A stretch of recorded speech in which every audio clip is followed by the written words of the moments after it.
Lalu apa saja pekerjaan rumah pelatih Patrick Kluivert untuk memastikan skuad Garuda siap menghadapi Tiongkok? Salah satunya lewat pemusatan latihan di Bali. Kita bahas bersama analis sepak bola, sudah ada Bung Kusneni dan mantan pemain timnas Indrianto Nugroho atau yang biasa saya sapa dengan Coach Nunung. Selamat petang Bung Kus dan juga Coach Nunung, terima kasih sudah berbagi waktu di Kompas Petang. Selamat sore Mbak Priska. Ya, selamat petang. Ya, dengan Cynthia Bung Kusneni. Bung Kusneni, ini di training camp Bali, apa saja sebenarnya poin-poin utama yang harus jadi fokus pelatih Kluivert? Iya, yang pertama menurut saya pasti yang paling diutamakan adalah bagaimana memulihkan kondisi pemain ya. Karena kita tahu beberapa pemain sudah selesai kompetisinya, termasuk oleh Romani kan sudah selesai kompetisinya. Beberapa pemain lain juga sudah selesai sekitar sepekan yang lalu, pertandingan masih bulan Juni. Itu ada jeda waktu kurang lebih 20 hari menuju ke pertandingan. Kalau tidak dijaga kondisinya, itu akan membuat pelatih bermasalah dengan dengan level fitnessnya pemain. Yeah. Jadi memang perlu sekali menjaga kondisi pemain, bahkan untuk pemain yang sudah menurun dipulihkan lagi supaya nanti mereka berada di level fitness yang cukup untuk bermain 90 menit. Itu yang pertama. Yang kedua juga ini kesempatan yang bagus untuk membangun chemistry. Karena persoalan terbesar yang dialami tim di pertandingan di round sebelumnya ketika away ke Australia, itu kan waktu untuk beradaptasi nggak ada gitu. 1-2 hari ketemu langsung main.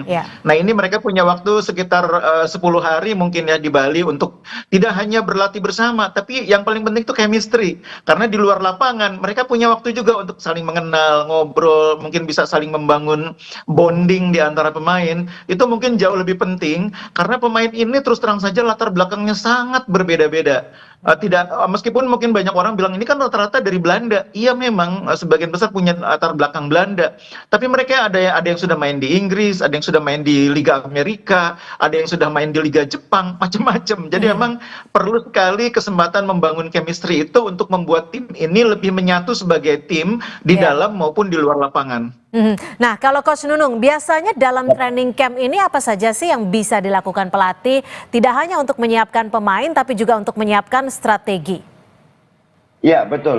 Tadi sudah disampaikan banyak sama Bung Kusneni bahwa mereka saat ini juga butuh adaptasi juga, adaptasi cuaca terutama karena mereka beberapa pemain ini kan mereka main di Eropa ya, rata-rata di Inggris, Belanda. Jadi adaptasi cuaca karena cuaca di Indonesia saat ini lagi nggak menentu juga Mbak. Tapi yang terpenting adalah bagaimana membangun chemistry ya, chemistry dari staf pelatih, semua pemain yang saat ini bergabung dan semoga mereka juga bisa mendapatkan strategi yang bagus juga. Apalagi 10 hari ini ya kita manfaatkan di dalam tim untuk bagaimana strategi yang dipakai, terus nanti apa yang harus dilakukan oleh beberapa pemain kan gitu. Jadi aklimatisasi itu penting. Di Indonesia saat ini cuacanya juga kurang begitu bagus, Mbak. Oke, Bung Kusneni, ini kan kalau kita lihat Kapten Timnas tepatnya akan tetap hadir di Bali untuk memberikan support dan juga dukungan. Apakah akan berpengaruh meskipun Zaitses tidak akan bergabung bermain karena akumulasi kartu? Iya, ini juga bagian yang harus menjadi concern pelatih karena di pertandingan nanti kan ada beberapa pemain yang tidak bisa dimainkan ya. Penjaga gawang sudah pasti bukan Martin Pas, Marcelino juga tidak akan bermain, Orat Mangun juga tidak akan bermain. Artinya akan cukup banyak perubahan di posisi starter dan itu yang saya pikir menjadi salah satu alasan mengapa TC harus dilakukan lebih awal. Pelatih menginginkan pemain lebih segera untuk berkumpul karena mungkin dengan adanya perubahan pemain meskipun tidak terlalu banyak ya, tidak artinya tidak lebih dari setengah, tapi itu akan tetap mengubah detil-detil teknis karena yang namanya strategi itu kan semua akan didetilkan oleh pelatih. Pergerakan Orat Mangun yang biasanya dari kiri menyusur masuk ke tengah, apakah sama dengan cara mainnya Rafael Strike? Itu kan dua pemain yang berbeda, detilnya pasti akan beda. Begitu juga misalkan ketika seorang Marcelino yang bisa bermain agak free roll di belakang striker meskipun agak di kanan, itu cara mainnya beda. Misalnya kalau nanti diganti oleh Lili Pali atau diganti oleh Eliano, itu cara mainnya akan berbeda. Jadi detil-detil teknis itulah yang membuat pelatih butuh waktu lebih lama untuk berkumpul bersama pemain. Jika memang nanti Anda sebutkan tadi akan banyak perubahan, lalu apakah strateginya tetap harus disesuaikan atau seperti apa nih, Bung Kusneni?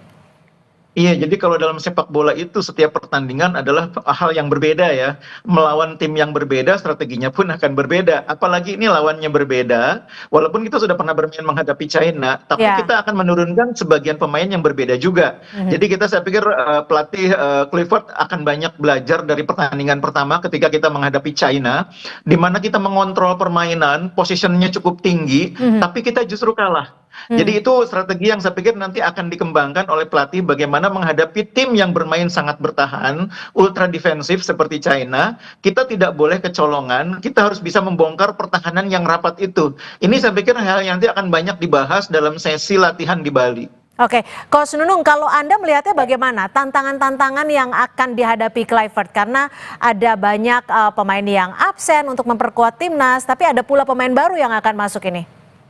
Ya, pastinya butuh strategi baru juga. Tadi Bungkus sudah bicara banyak bahwa strategi yang akan kita butuhkan, apalagi China pasti mereka juga akan melakukan pertahanan yang mungkin berlapis karena mereka juga butuh kemenangan, apalagi kita ini main di kandang. Jadi paling enggak pemain-pemain kita juga harus bisa memaksimalkan siapapun nanti yang akan diturunkan, entah Lili Pali atau siapapun nanti. Makanya kita berharap pemain-pemain kita di sesi TC saat ini di Bali, mereka bisa fokus untuk bagaimana Patrick Kluivert memberikan strategi. Jadi nanti di dalam pertandingan mereka sudah tidak butuh waktu lama untuk beradaptasi. Dan saya berharap juga Patrick Kluivert bisa memberikan strategi yang bagaimana melawan China nanti, Mbak.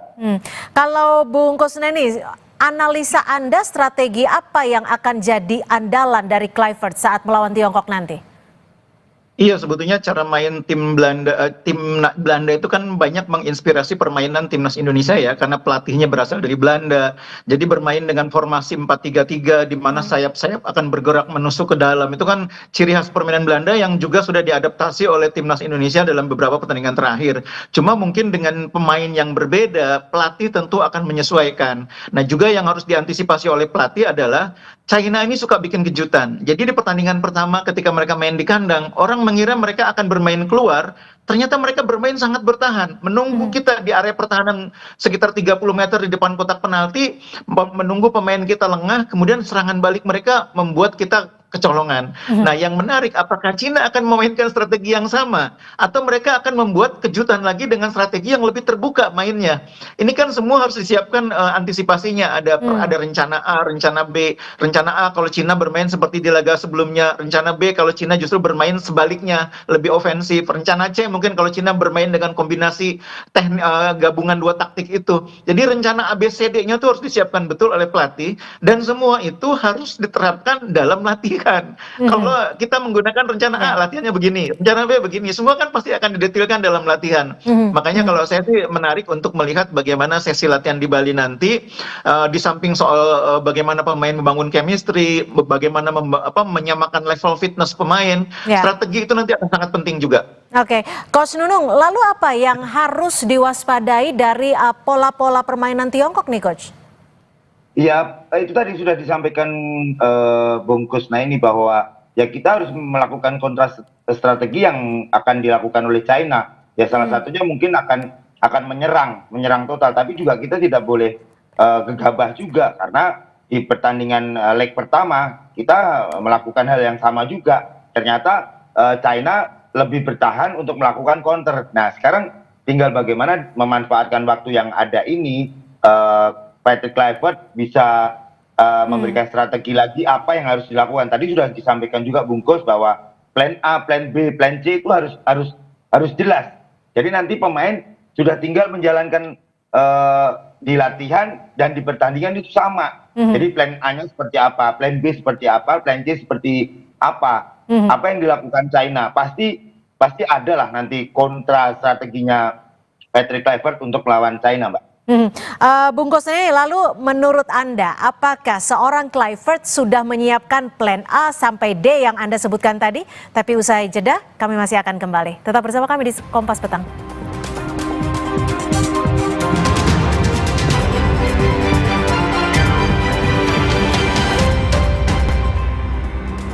Terima kasih Anda masih bersama kami di Kompas Petang dan kita masih membahas mengenai kesiapan Timnas melawan Tiongkok yang akan beradu pada 5 Juni 2025 mendatang. Saya akan kembali ke Bung Kusneni. Persiapan-persiapan dari Kluivert dari pola A sampai D menurut Anda sudah disiapkan oleh pelatih?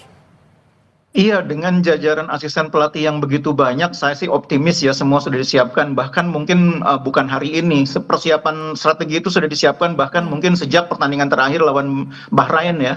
Alex Pastur dan jajaran pelatih yang lain, Dani Lansat dan sebagainya itu sudah mulai mereka-reka pemain yang akan bisa disiapkan untuk lawan Bahrain itu A, B, C, D, E, F dan seterusnya.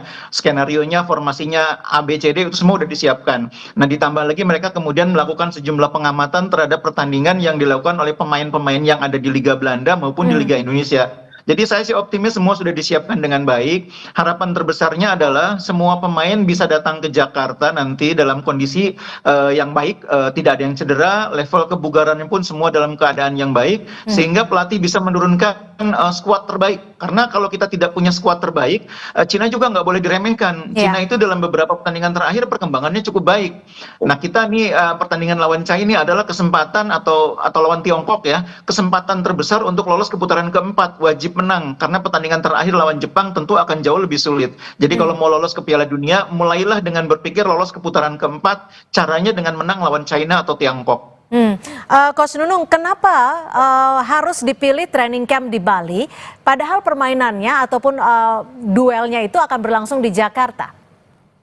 Ya mungkin untuk pemain juga akan refreshing juga ya, karena cuaca di Bali juga mungkin hampir sama dengan Jakarta, panasnya ada, mungkin hujannya ada. Jadi aklimatisasi itu penting buat pemain Eropa terutama, dan mereka butuh refresh juga, tapi mereka harus tetap fokus, konsentrasi melawan Tiongkok. Dan ya semoga latihan di Bali ini bisa menjadikan juga chemistry pelatih, staf pelatih dan pemain bisa padu dan bisa memberikan yang terbaik di tanggal 5 nanti, Mbak. Bung Kusneni, kalau kita melihat kekuatan Tiongkok yang sering mengandalkan fisik dan juga permainan yang direct, apakah timnas kita, timnas Indonesia harus menyiapkan strategi khusus untuk bisa mampu melawan Tiongkok dan memberikan kemenangan bagi timnas? Iya, dalam beberapa pertandingan terakhir termasuk waktu lawan Indonesia, memang strategi permainan Tiongkok atau China ini kan lebih banyak mereka defense counter ya, mereka bertahan dengan rapat di belakang lalu serangan balik. Nah ini juga udah dialami oleh timnas Indonesia ketika mereka kecolongan 2 gol ya. Mudah-mudahan itu semua sudah dipelajari. Jadi mungkin kalau strategi khusus sih pelatih saya pikir semua sudah paham lah bagaimana mengatasinya. Tinggal bagaimana detailnya. Pemain China yang melakukan serangan balik itu kan biasanya pemain depannya, dua sayapnya kiri kanan. Nah pemain kita yang nanti harus waspada terhadap pergerakan dua sayap China ini siapa? Pelatih harus mendetilkan dalam latihan. Saya sih optimis semuanya sudah diantisipasi oleh pelatih, karena kali ini keberuntungan bagi pelatih kita adalah waktu persiapan panjang. Ada TC dulu di Bali. Yang kedua, mereka sudah bisa mengevaluasi pertandingan sebelumnya waktu kalah lawan China. Jadi dua keberuntungan itu akan membuat kita bisa lebih siap menghadapi China. Tidak ada lagi hal-hal yang membuat kita terkejut, tidak ada lagi hal-hal yang membuat kita kaget, sehingga akhirnya kita tidak siap. Kali ini saya yakin pasti siap. Coach Nunung, kalau menurut Anda melihatnya kansnya seberapa besar sih Indonesia bisa menaklukkan Tiongkok? Dengan persiapan yang tadi sudah Bungkus bilang bahwa persiapan kita ada 10 hari dan chemistry pemain juga semoga bisa cepat padu, dan ya optimis Mbak, karena dukungan supporter, dukungan masyarakat sangat penting buat lawan Tiongkok. Dan saya berharap pemain juga sudah cepat adaptasi dengan cuaca terutama, dan semoga di sisa latihan atau sisa pertandingan ini mereka bisa cepat bisa strategi bisa berjalan dengan baik, Pak. Bung Kusneni, dari kualitas pemain dan juga skuad timnas, apa yang sekiranya bisa di-upgrade ataupun bisa ditambahkan agar pola permainan kita bisa jauh lebih baik dari pertandingan-pertandingan sebelumnya? Iya, yang biasanya kurang dari kita ini adalah elemen kreativitas di depan ya. Kita selama ini bermasalah dengan posisi striker, kita sekarang sudah punya Ole Romeni, seorang pemain yang punya kualitas cukup bagus sebagai striker. Nah, sekarang tinggal ditambahkan elemen kreativitasnya, kemampuan kita menciptakan peluang-peluang yang membuat Ole ini bisa melakukan finishing ya. Nah, sayangnya memang Morat Mangun dalam keadaan yang kita butuhkan ini tidak bisa bermain karena faktor kebugaran dan sebagainya gitu ya. Tapi kita masih punya Lili Pali, pemain yang sangat berpengalaman, yang mudah-mudahan kondisinya juga cukup bugar ya. Kemudian kita juga masih punya pemain-pemain yang lain yang punya pengalaman banyak seperti Rafa Struijk, Eliano, ditambah lagi ada Egy Maulana yang sedang sangat berkembang penampilannya di kompetisi Liga 1. Saya berharap kreativitas dari Egy, dari Lili Pali, begitu juga dari Rafael Struijk, atau terutama di lapangan tengah ada Tom Hae, ada Joey Pelupesi, itu akan membuat Ole punya cukup banyak peluang yang bisa membuat dia punya kesempatan mencetak gol. Menurut saya kreativitas ini sekarang menjadi sesuatu yang penting karena kita sudah punya striker, jadi harus diperkuat kreativitasnya. Coach, kalau kita mencoba menganalisa lawan, sekiranya apa kelemahan dari Tiongkok yang bisa dijadikan keunggulan bagi timnas Indonesia? Iya, sebenarnya kelemahan dari Tiongkok terutama di sisi back ya, kemarin kan kita bisa memanfaatkan momen itu gitu, makanya di back kanan, back kiri terutama kita bisa manfaatkan, apalagi pemain-pemain kita punya kecepatan. Tapi yang tadi dibilang bahwa kreativitas di depan harus segera dibenahi, mau pakai flank atau mau dari tengah, nah itu pelatih yang akan bisa memberikan strategi, dan semoga ya pemain-pemain yang tampil nanti bisa maksimal. Ada Egy yang ya tadi dibilang Bungkus sedang moncer-moncernya juga, ada Lili Pali juga, dan ya semoga mereka bisa mendapatkan kesempatan untuk bisa memberikan yang terbaik buat Indonesia. Oke, baik. Mudah-mudahan ini tanggal 5 Juni 2025 mendatang menjadi nilai baik bagi timnas Indonesia dan juga bisa memenangkan laga. Terima kasih sekali lagi Coach Nunung dan juga Bungkus Suneni sudah berbagi perspektif di Kompas Petang. Selamat sore. Terima kasih.